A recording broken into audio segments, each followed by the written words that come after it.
Hello everyone. तो SolidWorks का first tutorial में आप सभी का वेलकम है। तो अभी आप सभी को पता है कि इंडस्ट्री 4.0 चल रहा है, तो अभी इसमें 3D प्रिंटिंग का बहुत ज़्यादा योगदान है। तो जो भी स्टार्टअप अभी आ रहा है, जैसे कि रोबोटिक्स और इलेक्ट्रॉनिक्स आईटी बेस्ड कोई भी कंपनी हो, तो उनमें मेजरली एक ही चीज़ का रिक्वायरमेंट होता है मैकेनिकल की तरफ से, जो है मैकेनिकल का डिज़ाइन है, जिसमें सॉलिडवर्क्स प्लस 3D प्रिंटिंग आना जरूरी है। तो इसमें आप लोगों को कैसा काम करना पड़ेगा, जैसे कि मान लीजिए एक इलेक्ट्रॉनिक्स प्रोडक्ट है, उसका इनक्लोजर आपको रेडी करना पड़ेगा पीओसी के लिए 3D प्रिंटिंग के जरिए। तो उसका डिज़ाइन क्या है, क्या पैरामीटर्स है, वो आपको चाहिए। फिर जो डिज़ाइन आपने किया वो कैड मॉडल्स में है, तो वो अगर आप कोई क्लाइंट या फिर किसी को आप दिखाएंगे वो उतना ज़्यादा नहीं समझेगा। तो हम लोग क्या करेंगे, उसको प्रॉपर रेंडर करेंगे, एकदम फोटो रियलिस्टिक रेंडरिंग्स। तो उसका जो एक्चुअल व्यू है, जब वो प्रॉपर मैन्युफैक्चर होकर आएगा तो कैसे लेगा वो समझ में आए। उसी के साथ ड्राफ्टिंग हम लोग करेंगे। होने वाले हैं एक फ्लाइंग डिस्क और एक टॉरॉइडल डिस्क, जिसमें बहुत सारा कंपोनेंट्स है जो आप स्क्रीन में देख सकते हैं। जैसे कि इसमें आप देख सकते हैं रैक है, फिर पिनियन आ गया, फिर ये हम लोगों का टॉरॉइडल ब्लेड, इसके साथ फिर कुछ एक्स्ट्रा पार्ट्स जो आगे चलकर आपको पता लगेगा कि क्यों डिज़ाइन किया गया है और किस लिए है, डिज़ाइन में कौन सा पैरामीटर यूज़ किया गया है। जैसे कि अभी आप देख सकते हैं यहाँ पे एक स्नैप है जो आगे चल के होल्डर के साथ फिट होगा। तो ये सब एक एक करके हम लोग दिखाएंगे। तो इसमें एक चीज़ आपको देखना पड़ेगा, ये जो रैक एंड पिनियन है ये हम लोग लाइब्रेरी से यूज़ करेंगे, क्योंकि अभी ये बस एक बेसिक ट्यूटोरियल है। इसका जो एडवांस वर्जन है, जिसमें properly gear design using equations, ये सब हम लोग कवर करेंगे। लेकिन वो सब अभी के लिए नहीं, अभी एक ओवरव्यू और एक बेसिक इंटरमीडिएट लेवल जाने के लिए जितना ज़रूरी है हम लोग वो सब करेंगे। फिर हर एक ट्यूटोरियल के बाद हम लोग 3D प्रिंटिंग कैसे करें। मैं अभी बैम्बू लैब का A1 3D प्रिंटर यूज़ कर रहा हूँ, तो उसमें कौन सा पैरामीटर यूज़ कर रहा हूँ, क्यों कर रहा हूँ, और उसका जो एंड रिजल्ट है कैसा आएगा, वो हम कवर करेंगे। तो शुरू करते हैं।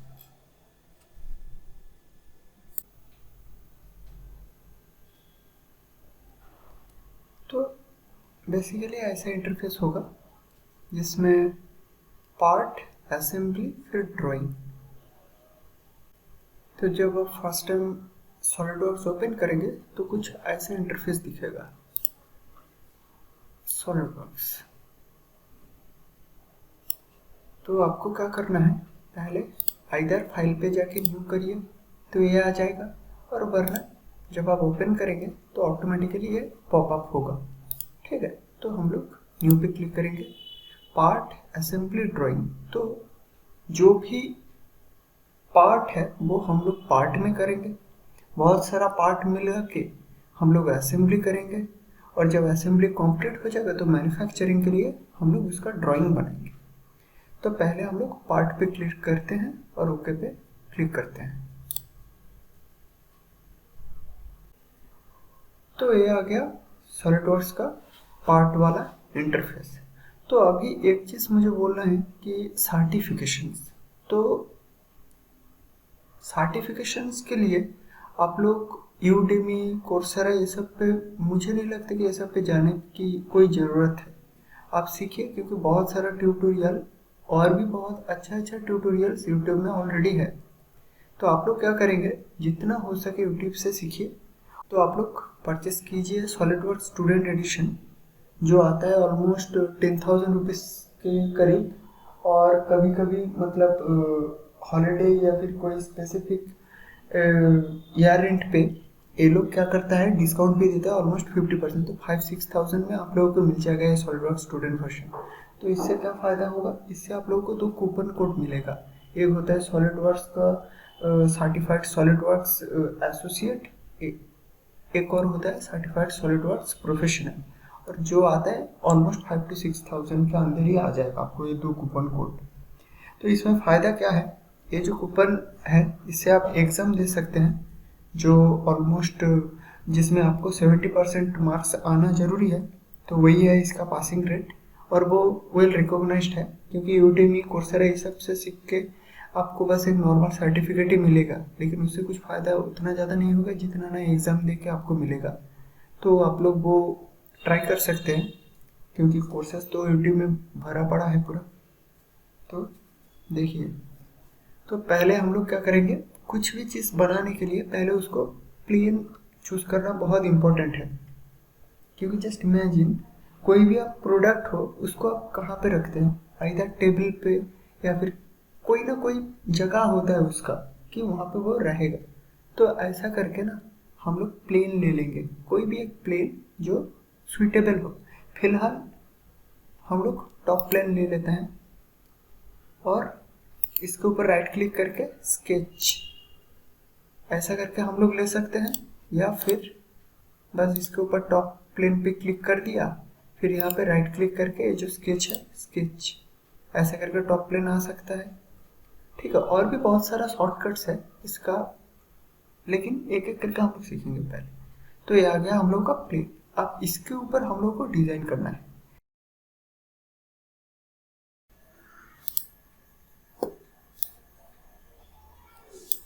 तो यहाँ पे देख सकते हैं स्मार्ट डायमेंशंस आ गया।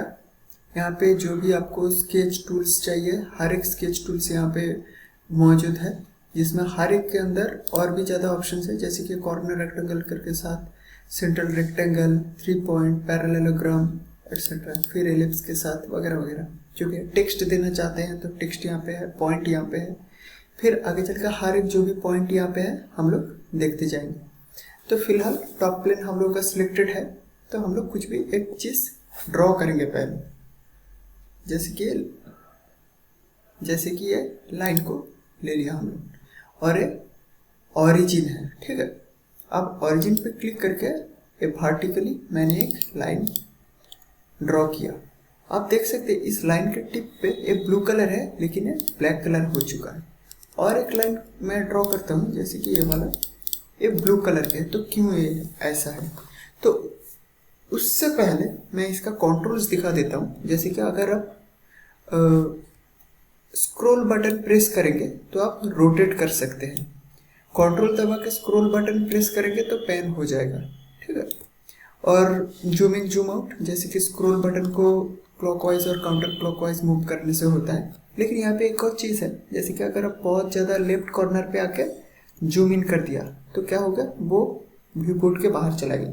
तो आप क्या करेंगे, स्पेस दबाएंगे। स्पेस दबाने से एक क्यूब जैसा आएगा। तो इसमें आप देख सकते हैं ये यहाँ पे, इसको भी आप स्क्रॉल बटन दबा के रोटेट कर सकते हैं और देख सकते हैं कौन सा प्लेन पे आप पहले चूज किए थे। जैसे कि ये प्लेन टॉप प्लेन है, तो इसको हम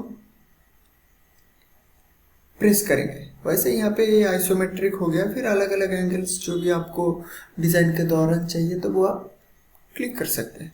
वैसे हम अभी टॉप प्लेन पे क्लिक करते हैं। ठीक है, तो ये आ गया। अब आते हैं यहाँ पे, ये जो ए बस ब्लू पॉइंट है और ये पूरा का पूरा ब्लू पॉइंट है, क्योंकि यहाँ पे कांस्टेंट देना पड़ता है, वरना ये जो लाइन आप देख सकते हैं इसको हम कहीं पे भी मूव कर सकते हैं, कैसे भी कर सकते हैं, क्योंकि इसका कोई कांस्टेंट नहीं है। तो लेकिन डिज़ाइन में तो कांस्टेंट करना पड़ेगा, वरना वो सही डिज़ाइन नहीं होगा। तो कांस्टेंट करने के लिए हम लोग को क्या करना पड़ेगा, डायमेंशन देना पड़ेगा और कुछ कांस्टेंट लगाना पड़ेगा। जैसे कि अभी आप देख सकते हैं ऑरिजिन पे क्लिक है, और ये देख सकते हैं आप जिसके ऊपर हमने क्लिक किया है वो दिखा सकते हैं कोइंसिडेंट हो चुका है ऑरिजिन के साथ। तो इस पॉइंट फिक्स्ड है, लेकिन ये वाला पॉइंट अभी फिक्स्ड नहीं है। तो हम लोग, और ये वर्टिकली है, ये वर्टिकली भी कांस्टेंट हो चुका है। आप देख सकते हैं जब मैं लाइन के ऊपर क्लिक किया तो यहाँ पे देख सकते हैं वर्टिकल 0, मतलब वर्टिकली भी कांस्टेंट है। मतलब इसको हम ऐसा वैसा नहीं कर सकते, मतलब ऐसा नहीं कर सकते। ठीक है, कोई भी एंगल पे नहीं रख सकते। तो अभी अगर हम एक डायमेंशन दे देते हैं, जैसे कि मान लीजिए 70 mm, ठीक है, अब ये फुल्ली कांस्टेंट है, कहीं पे भी ब्लू कलर नहीं है, मतलब इसको हम कुछ भी नहीं कर सकते, इसको हम मूव नहीं कर सकते। तो इसी टाइप के साथ इसको भी अगर हम लोग डायमेंशन दे देते हैं, जैसे कि ये 44 हो गया, लेकिन फिर भी ये इसका लेंथ तो मैंने फिक्स्ड कर दिया, लेकिन इसका पोजीशन मैंने फिक्स्ड नहीं किया। तो क्या करना पड़ेगा, कोई भी एक ऑलरेडी फिक्स्ड पोजीशन, जैसे कि अभी ये फिक्स्ड है, ये कहीं पे नहीं जाएगा। ठीक है, यहाँ से लेके मैं एक दे देता हूँ, जैसे कि 25 mm। तो फिर भी ये हॉरिजॉन्टली 25 mm पे है, लेकिन ये एक अभी भी एक एंगल पे है। तो हम लोग क्या करेंगे, कुछ और देखते हैं, जैसे कि भारती के लिए एक एंगल देते हैं, मान लीजिए 70 mm, लेकिन स्टिल अभी भी एक कांस्टेंट नहीं है। तो हम लोग क्या करेंगे, इसको एक एंगल दे देंगे। जैसे कि अभी अगर हम मूव करना चाहते हैं तो वो पॉइंट तो वो वहाँ पे फिक्स हो गया है वाला पॉइंट, लेकिन ये फिर भी मूव होता है, ठीक है। तो इसको हम क्या करेंगे, इस पॉइंट को भी हम एक डायमेंशन दे देते हैं, जैसे कि 65 mm। तो ये हो गया पूरा का पूरा फुल्ली कॉन्स्टेंट, अभी मूव नहीं होगा। तो ऐसा करके हम लोग करके, क्योंकि अगर बिना कॉन्स्टेंट के हम लोग कोई भी 3D मॉडल बना देते हैं और आगे चल के अगर बाई चांस उसको मॉडिफाई करना होता है, तो जो भी ड्राइंग आपने बनाया, जो भी कांस्टेंट आपने नहीं दिया, वो आगे चल के आपको एरर दे सकता है। क्योंकि वो बाई चांस मान लीजिए इसको आप 70 की जगह 80 दे दिए, लेकिन ये कांस्टेंट नहीं था, तो ये कहीं पे भी मूव हो सकता है। मान लीजिए 65 पे था, वो 66 हो गया और आपका डिज़ाइन खराब हो गया है। तो वो सब रोकने के लिए आपको डायमेंशन और कांस्टेंट ये देना बहुत जरूरी है।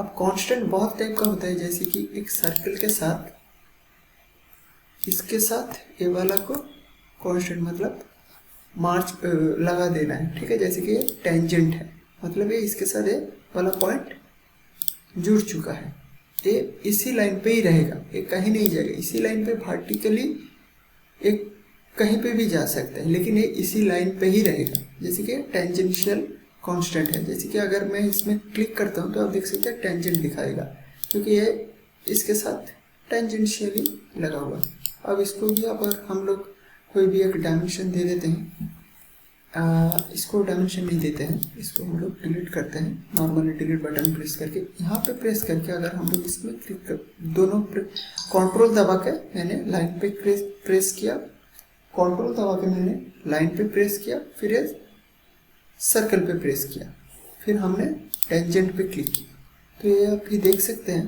कैसे इसके साथ टेंजेंशियली लग चुका है, इसके साथ।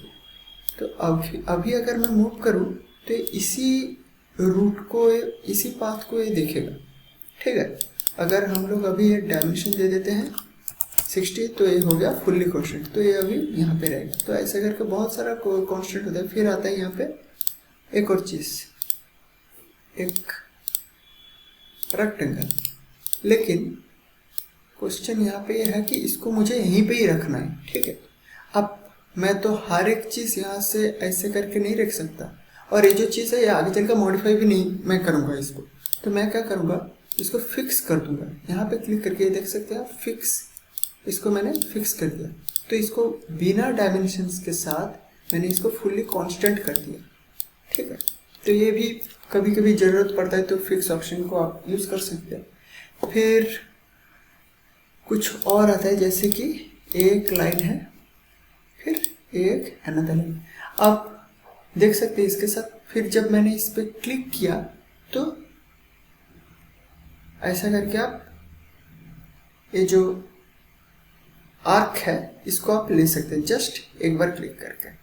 क्लिक नहीं, जस्ट इस लाइन पे आपको जस्ट बैकवर्ड जाना है, फिर ऐसा करके करना है, तो ये आ जाएगा। वैसे ये चाहिए तो आप कर सकते हैं, वरना एस्केप दबा के इस फीचर से आप जा सकते हैं। अब मुझे क्या करना है, इसका जो डायमेंशन है मुझे नहीं पता, लेकिन इसका इक्वल इसको भी करना है। वैसे तो इसका डायमेंशन हमें यहाँ पे दिखा देगा, लेकिन क्या होता है, इसको हम लोग क्या करेंगे, कांस्टेंट के थ्रू करेंगे। जैसे कि इसका डायमेंशन इसके इक्वल, तो इसको मैंने पहले सिलेक्ट किया, कंट्रोल दबाया, इसको क्लिक किया, फिर इसको इक्वल कर दिया, तो दोनों सेम डायमेंशन हो गया।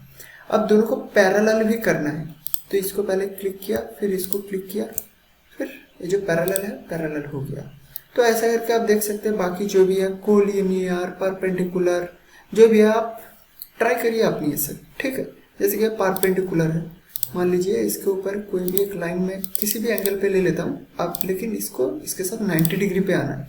तो मैंने क्या किया, इसको क्लिक किया, फिर ये वाला लाइन को क्लिक करके परपेंडिकुलर कर दिया, ठीक है। अब ये हो गया थोड़ा बहुत कांस्टेंट और डायमेंशंस के साथ। अब बाकी जो भी ये हेक्सागन है ये सब आप खुद ही ट्राई कीजिए, क्योंकि जितना आप खुद अकेले करेंगे उतना ज़्यादा आप खुद सीखेंगे, ठीक है। तो ऐसा करके जो टेक्स्ट आ गया, टेक्स्ट के लिए पहले आपको एक कर्व चूज करना है। आप कर्व्स मतलब कर्व ही बस नहीं, आप लाइन भी चूज कर सकते हैं। जैसे कि लाइन पे क्लिक किया, कुछ भी लिख दिया, ठीक है। अब ये जो भी पैरामीटर्स है इसके साथ आप कुछ भी रैंडमाइज कीजिए। जैसे कि मिडिल पे आ गया, बोल्ड हो गया। फिर ये जो यूज डॉक्यूमेंट फॉन्ट, इसको अनचेक करके फॉन्ट पे जाके आप कुछ भी कर सकते हैं, ठीक है। लेकिन यहाँ पे भी कुछ कांस्टेंट है, जैसे कि हर एक फॉन्ट आप यूज नहीं कर सकते, स्पेसिफिकली जब उसका 3D में कन्वर्ट करना है। तो जैसे कि मैं दिखाता हूँ अभी फिलहाल एक छोटा सा जस्ट फॉर विजुअलाइज पर्पस, जैसे कि कुछ भी एक ले लेता हूँ।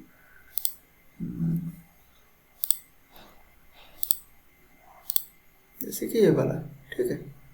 अब इसको 50 दे देता हूँ, 50 नहीं, 50 बहुत ज़्यादा हो रहा है, इसको ना हम 5 देते हैं, ठीक है, ऐसा करके। अब इसको ओके करते हैं। अब इसको फीचर्स में जाके एक्सट्रूड करते हैं। सॉरी, एक्चुअली यहाँ पे बहुत सारा ओपन पोजीशंस है, इसके लिए एक्सट्रूड नहीं हो सकता है, ठीक है। अब जब आप टेक्स्ट लिखेंगे तो इसको लाइन से कंस्ट्रक्शन लाइन में कन्वर्ट करना है। तो जस्ट इसमें क्लिक करना है फॉर कंस्ट्रक्शन, तब जाके ये वाला जो भी है, जो भी टेक्स्ट है वो एक्सट्रूड होगा। वरना ये अगर लाइन रहेगा तो क्या होगा, वो थिन फीचर में कन्वर्ट हो जाएगा। वो आगे चल के मैं दिखाऊंगा। तो ऐसा करके आप नॉर्मली टेक्स्ट वगैरह ले सकते हैं, ठीक है। अब आ गया ट्रिम। ये ट्रिम में दो ऑप्शन आते हैं, ट्रिम एंटिटीज और एक्सटेंडेड एंटिटीज। ट्रिम में क्लिक करते हैं तो क्या होगा, इसमें बहुत सारा ऑप्शन है। नॉर्मली बेसिकली ज़्यादा यूज होता है ये जो पावर ट्रिम है, इसमें क्लिक करते हैं और इस चीज़ को रिमूव करते हैं। जस्ट प्रेस करके ऐसे जो भी चीज़ आपको काटना है, ट्रिम करना है, वो आप कर सकते हैं। जैसे कि वो वाला हो गया, फिर ए वाला हो गया, तो सही है। आप एक्सटेंड कैसे करें, एक्सटेंड मतलब ये जो भी पॉइंट है, अभी इस पर क्लिक करते हैं तो the element can't be extend any further, क्योंकि यहाँ पे एंड जो भी है ना वो कुछ भी नहीं है, यहाँ पे कोई वॉल टाइप का कुछ भी नहीं है।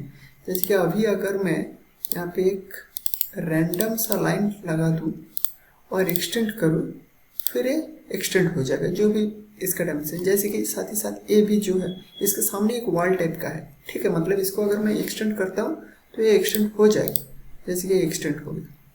तो फिर इसको भी एक्सटेंड करते हैं, तो ऐसा करके एक्सटेंड। लेकिन ये यहाँ पे वॉल है, लेकिन ये यहाँ पे एक्सटेंड नहीं हो सकता है क्योंकि यहाँ पे कुछ भी नहीं है, कोई भी वॉल नहीं है एक्सटेंड होके लगने लायक, ठीक है। ये हो गया ट्रिम और एक्सटेंड का ऑप्शन। फिर ये आ गया कॉन्वर्ट। तो ये जो कॉन्वर्ट है इसको हम थोड़ा सा अलग तरीके से सीखेंगे, तो वो थोड़ा सा आगे चल के सीखेंगे।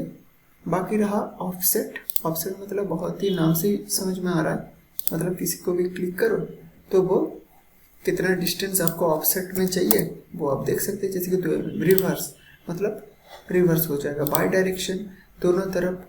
अब ये जो कॉन्स्ट्रक्शन जियोमेट्री, कौन से जियोमेट्री को आप कॉन्स्ट्रक्शन कर सकते हैं, ठीक है। अगर आप चाहते हैं तो मिडिल लाइन कॉन्स्ट्रक्शन, कॉन्स्ट्रक्शन एक ऐसा लाइन है जो जब आप 3D में वो उसको कन्वर्ट करेंगे, मान लीजिए एक्सट्रूड कर रहे हैं, कोई भी फीचर्स यूज कर रहे हैं, तो ये जो कॉन्स्ट्रक्शन लाइन है इसको गिना नहीं जाता है, ये यूज नहीं होता है। तो यहाँ पे मैं दिखाता हूँ, जैसे कि बेस जियोमेट्री मतलब जिससे मेरा ऑफसेट हो रहा है वो है बेस जियोमेट्री। यहाँ पे मैं क्लिक करता हूँ तो ये हो गया मेरा बेस जियोमेट्री, मेरा ऑफसेट है। इसको क्लिक करता हूँ तो ये देख सकते हैं ये मेरा कॉन्स्ट्रक्शन लाइन हो चुका है और ये मेरा एक्चुअल लाइन हो चुका है, ठीक है। ऐसा करके हम लोग कर सकते हैं, क्योंकि कॉन्स्ट्रक्शन लाइन ये जस्ट फॉर डायमेंशन कॉन्स्टेंट्स ये सब पर्पस के लिए है। इसका ज़्यादा कुछ खास यूज नहीं है इसको 3D कन्वर्सेशन में, ठीक है। ये हो गया ऑफसेट। मिरर, ये भी वही है। अगर मिरर के लिए मुझे पहले एक मिरर रेडी करना पड़ेगा। जस्ट इमेजिन एक मिरर अगर आप देख रहे हो घर पे तो क्या होगा, जस्ट इमेजिन वो मिरर एक मिडिल पोर्शन है, आप इस तरफ है, मिडिल पे मिरर है, मिरर के दूसरी तरफ आपका जो प्रतिबिंब है वो दिखा देता है। तो इसी में भी एक सेंटर लाइन पहले ले लेता हूँ। वैसे कोई भी लाइन से आप मिरर कर सकते हो, लेकिन बेसिकली सेंटर लाइन लेने से बढ़िया होता है, ठीक है। सेंटर लाइन से मैंने लिया, अब यहाँ पे क्लिक करके मैंने दिया, ठीक है। आप जस्ट इमेजिन ये आपका मिरर है और ये आप है, तो अगर आप मिरर पे देखेंगे तो आपका प्रतिबिंब कहाँ आएगा, यहाँ पे आएगा। मतलब पहले चूज करेंगे एंटिटीज टू मिरर, इस एंटिटीज को मुझे मिरर करना है इस चीज को, ठीक है। अब मिरर अबाउट इसके पर्सपेक्टिव में, ठीक है, इसके रेस्पेक्ट में मुझे मिरर कर दिया। तो आप देख सकते हैं जो येलो कलर का है ये प्रीव्यू है, ठीक है। अब जब हम क्लिक करेंगे तो ये यहाँ पे बन जाएगा, लेकिन यहाँ पे देख सकते हैं कॉपी है, इसको अगर हम हटा देते हैं तो क्या होगा, एक कॉपी नहीं होगा, ये जस्ट इस पोर्शन को रिमूव करेगा और यहाँ पे जस्ट बना देगा। जैसे कि क्लिक करते हैं तो यहाँ पे गायब हो चुका और वो यहाँ पे आ चुका। लेकिन अगर हम कॉपी पे क्लिक करेंगे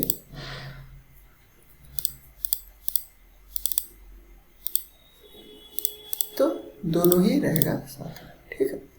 अब ये ऐसा मैंडेटरी नहीं है कि आपको सेंटर लाइन लेके ही करना पड़ेगा। आप सेंटर लाइन लेके करना से क्या होगा, आपका जो मेन लाइन है, जो मेजर जो भी है, जो 3D में आपको कन्वर्ट करना है, उसमें फीचर्स वगैरह यूज करना है, तो वो तो मेन लाइन पे ही होगा, सेंटर लाइन पे नहीं होगा। तो आपको क्या करना पड़ता है, मान लीजिए आप नॉर्मल लाइन ही लिए थे ये वाला, ठीक है, तब आपको फिर से इसको कंस्ट्रक्शन लाइन में कन्वर्ट करना पड़ता है। तो इससे बेहतर है कि आप पहले कंस्ट्रक्शन लाइन लेके मिरर कर दीजिए।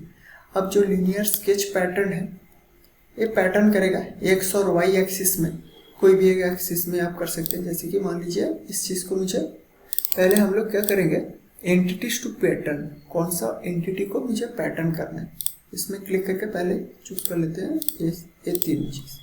अब डायरेक्शन देना पड़ेगा, कौन सा डायरेक्शन में पैटर्न होगा। जैसे कि मान लीजिए मैं कोई भी इस डायरेक्शन में ऐसा करके जाएगा, ठीक है।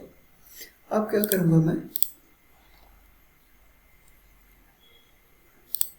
ये जो है सेगमेंट्स, मतलब कितना सारा आपको चाहिए, ठीक है, कितना इंस्टेंट्स चाहिए वो आप कर सकते हैं ऐसे करके।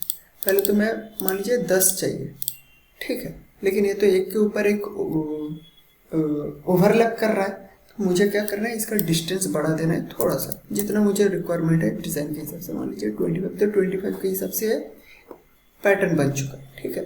अब मान लीजिए इस एंगल से नहीं, मुझे इस एंगल से चाहिए, ठीक है। इस एंगल को क्लिक किया, कितना सारा चाहिए मुझे, 5 चाहिए 25 पे, तो ऐसा करके, ठीक है। जिस एंगल पे चाहिए पहले उसका आइदर ऐसे करके सेंटर लाइन लीजिए, ठीक है, वही सबसे बेहतर होता है। तो ऐसा करके कोई भी एक लाइन लेके आप पैटर्न कर सकते हैं, ठीक है।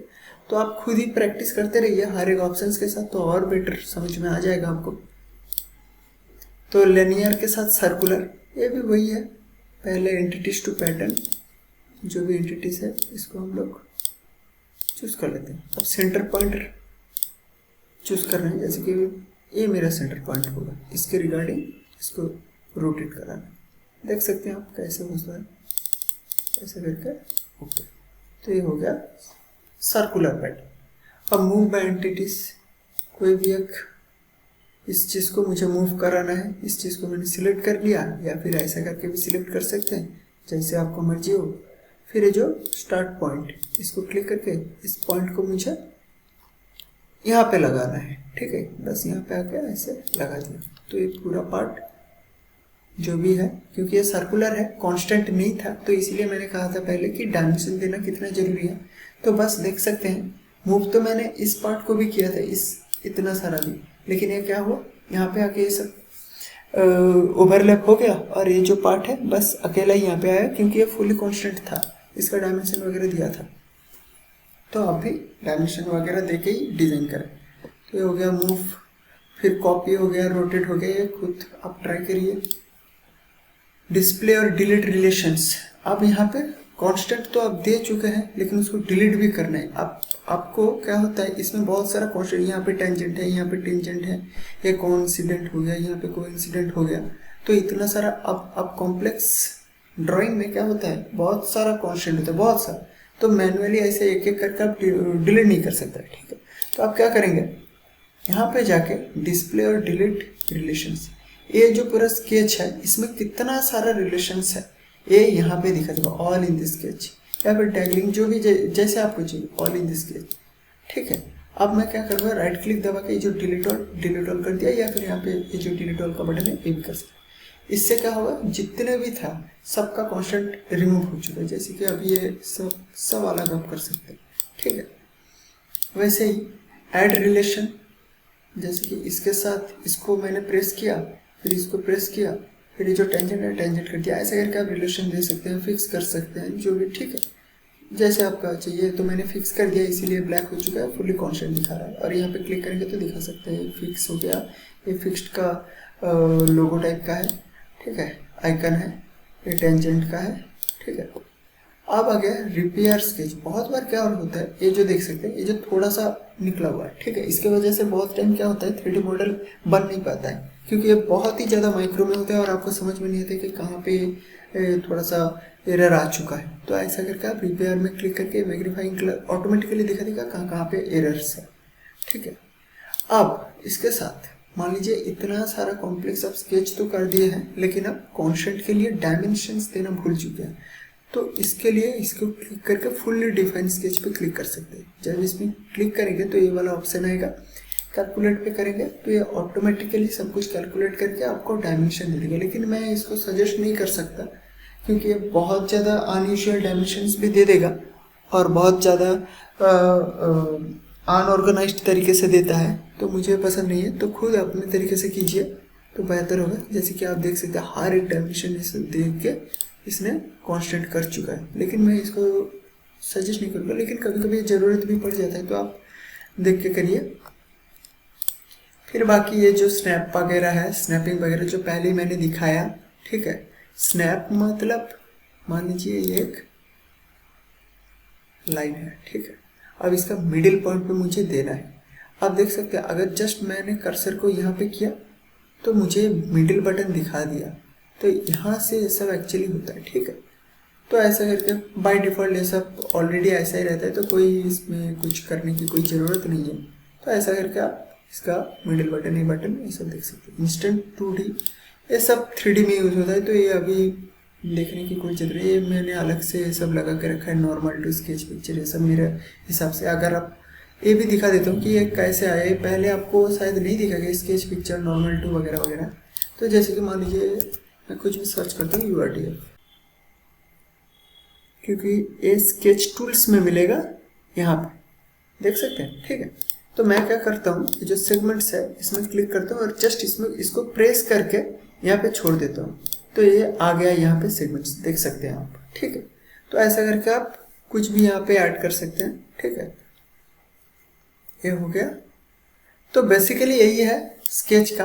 बाकी तो आप खुद प्रैक्टिस आपको करना पड़ेगा। जैसे कि ये कार्व्स है, एक कैसे काम करते हैं। कार्व्स बहुत इंपॉर्टेंट है सरफेस ये सब के वर्क करने के लिए। फिर ये जो ब्लूप्रिंट से अगर आप ऑटोमोटिव कोई भी कर रहे हो, जैसे कि कोई भी कार वगैरह अगर डिज़ाइन कर रहे हो, तो ये कार बहुत इंपॉर्टेंट चीज़ है, कैसे इसको करना है, ठीक है। ये मैं दिखाता हूँ, ठीक है। कार्व को चूज़ किया, अब फर्स्ट पॉइंट वहाँ पे क्लिक किया, second point, third point, fourth point, fifth. अब राइट क्लिक दबा के सिलेक्ट या फिर एस्केप भी आप दबा सकते हैं। अब क्या है, हर एक जो पॉइंट है इसमें आप देख सकते हैं हॉर्न आ गया, ठीक है। इसको स्प्लाइन का हॉर्न कहा जाता है। इसको आपको कांस्टेंट करना होता है या फिर इसको देके आपको सेव देना पड़ता है, हर एक में है, ठीक है। जैसे कि इसमें आ गया, इससे आप इसका एंगल दे सकते हैं, कुछ भी कर सकते हैं, ठीक है। इसके साथ आप थोड़ा सा प्रैक्टिस कीजिए, खुद जानिए कि कैसा क्या है। इसके साथ थोड़ा सा एक्सपेरिमेंट किए, क्योंकि जितना करके आप कर सकते हैं। आगे चल के दिखाऊंगा हर एक सरफेस जो भी मैक्सिमम है। अभी ये सब बस ओवरव्यू के लिए है। बाकी ये आ गया हेक्सागन, इसमें आप हेक्सागन का पैरामीटर दे सकते हैं, स्लॉट, ये सब हो गया। ऐसा करके जो भी है आप खुद ट्राई कीजिए, ठीक है, क्योंकि यहाँ पे बहुत सारा है, हर एक के अंदर और भी ज़्यादा ऑप्शंस। तो आप खुद ट्राई कीजिए और खुद सीखिए। तो आज के लिए बस स्केच तक ही रखते हैं as a part 1 for the tutorial 1, क्योंकि ट्यूटोरियल 1 के अंदर मैं ऐसे करके part 1, part 2, part 3 until unless हम लोग एक कंप्लीट 3D प्रिंटेड मॉडल नहीं डिज़ाइन कर लेते हैं, वो ट्यूटोरियल 1 ही रहेगा। तो थैंक यू।